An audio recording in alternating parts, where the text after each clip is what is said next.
Welcome back to HQ. We now live in an era where there's more action more than ever. Here's a look at a historic trade deadline here in 2025. 26 players traded in season. That's the most in the past quarter century.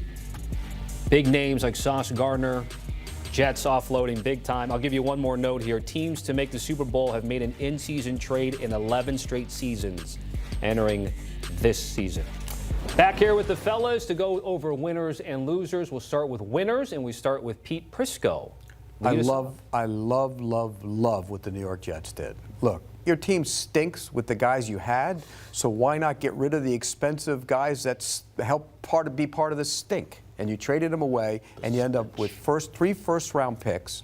Now you have 5 over the next 2 years, and you got a second-round pick to go with it. You are loaded up. You know what you need? Find a quarterback, build it around that guy, and all of a sudden, if you get the right quarterback, and we know the Jets haven't had great success drafting quarterbacks, if they get the right quarterback, sustainable success will come based on what they did today. They become the Oklahoma City Thunder of the NFL, just acquiring all these picks right here. Sam Presti. How'd that work out for him? Eventually worked out, but for a long time, it was like, could Presti use them? There's a look at all the draft capital that they've acquired over the next 2 years, in addition to theirs as well. Rand, winner for you. Is that a misprint? No. No, that is the real deal. For me, I'm going to go with the Dallas Cowboys. And simply because we've put so much focus, so much emphasis in terms of them needing pass rush on the edge. And they went the opposite way and got a guy that can be disruptive. Whether he gets home on the sack or not, we'll see that. But having that interior disruptor, like Kyle mentioned earlier, that's the quickest way to the quarterback. And now you have a guy that can not only help defend the run, which they've been bludgeoned in the run game, in their run defense. And so now you have a guy in Quentin Williams who can disrupt, and now he can push the quarterback off the spot to those guys coming off the edge. We saw Clowney be disruptive last night. Donovan Ezaraku had a sack last night. And so these guys are starting to come around, and now you add that piece in there. And then on the back end of that, behind him, you add Logan Wilson, who's been a solid, steady player from his time in Cincinnati, and is one of the better coverage linebackers. He has 11 career interceptions. And so now you add a guy back there to go with Kenneth Murray, and you'll be getting DeMarvin Overshawn back here in a couple weeks. And so now you have some athleticism and some speed on that second level of that defense.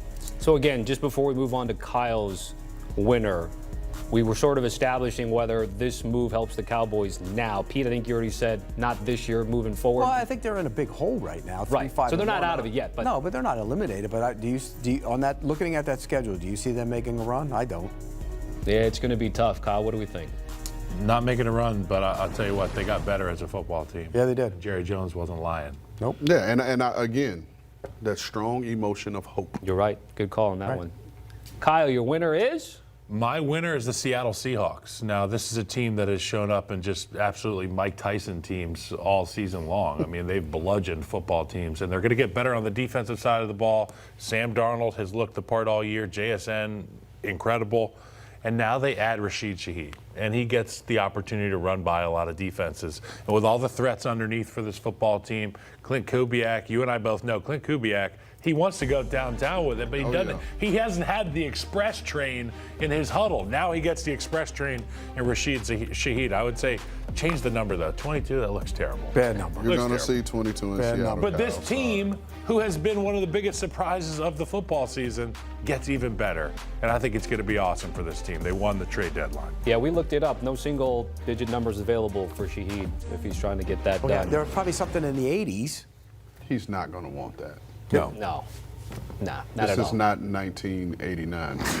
Not one of the Steve Largent number. Is 22 a good number with for these receiver? kids? I don't know, man. You just never know with these. They can go all over the place. All right, let's go losers now. Kyle, we're going to go right back at you. Indianapolis Colts. Yep, the Indianapolis Colts. And, I mean, 2 first-round picks for Sauce Gardner. I mean, I have a hard time thinking that that's the right move. Look, I understand that your back's against the wall as a management, and you need to prove to this fan base, you need to prove to this team that you're willing to do whatever it takes to go win this division, go have a shot at a playoff run. But this ain't it. 2 first-round picks. You're robbing Peter to pay Paul, right? Is that the phrase, Pete? And that, to me, spells loser. Robbing Peter Prisco. Robbing Peter right. Prisco. Don't you dare.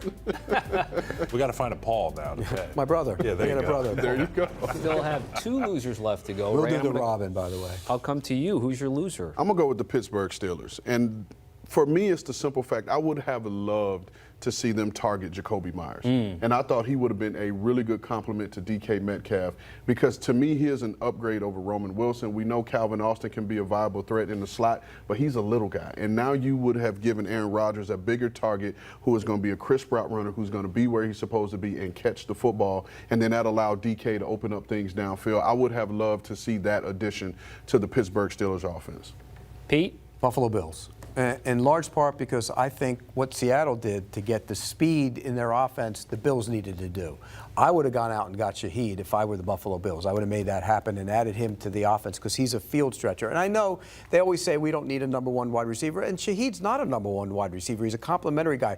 But he gives them something they don't have. Traits. Field stretcher. He can go down the field. And everybody plays the Bills, you know, with the force field at 25 yards, and at some point that's They'll going run by it. That's going to be a problem for them, and so I'm disappointed in that. The other part of it is, you look at the defensive line. You know, you could have made a move to try and get help on the defensive line. They lost Michael Hoyt the other day with a torn Achilles, and you know they're going to get guys back, but they need. It would be nice to have had another guy. Why not call on Trey Hendrickson? I mean, if Trey Hendrickson was available and you could get him for a 3, wouldn't you do that if you were the Buffalo Bills? 100%. Bills were 31st in the NFL in rush per yards at 5.4, given that what you guys talked about in terms of need. There's the graphic right there. It's like I spoke it to existence.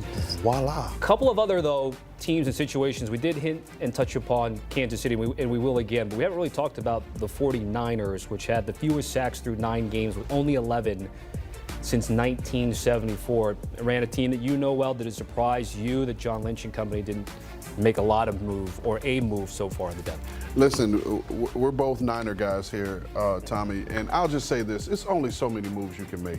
They've traded for 3 guys, I believe, already to help them on the edge, and guys just keep getting hurt, and there's nothing you can do. At some point, you just have to say, you know what, guys, we've been aggressive trying to address this position, and we just keep getting guys to go down. We just got to trust our developmental program, our practice squad, and hopefully find someone on the street. But at this point, you can't keep giving away draft picks to solve it right now.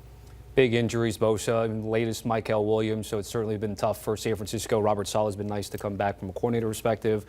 Kyle, Kansas City, we were talking briefly about maybe addressing the running back position, whether it was Pacheco, Hunt. It didn't just seem like the running back group has been a big key to that offense. They want to go deep. They want to have Rice and Worthy and Thornton out there. What do you think about the champs, AFC champs staying put? I think explosion at the running back position, particularly in Kansas City, is a luxury that is just that. It's a luxury. It's not a necessity. And I think with the way that Patrick can expand plays with his legs and the ability to have so many short at the line of scrimmage passes, those are extensions of the run game. They don't need superstars at the running back position, but when a guy like Pacheco is healthy, you get that explosion there. Look, I don't think it's priority number 1 right now for the Kansas City Chiefs. I think they have to shore up their run game at the line of scrimmage with their offensive line before they can worry about who to give the ball to. Yeah, I would have liked to, and I agree with you. I didn't think they had to hit the home run and go and get a Breece Hall type of guy.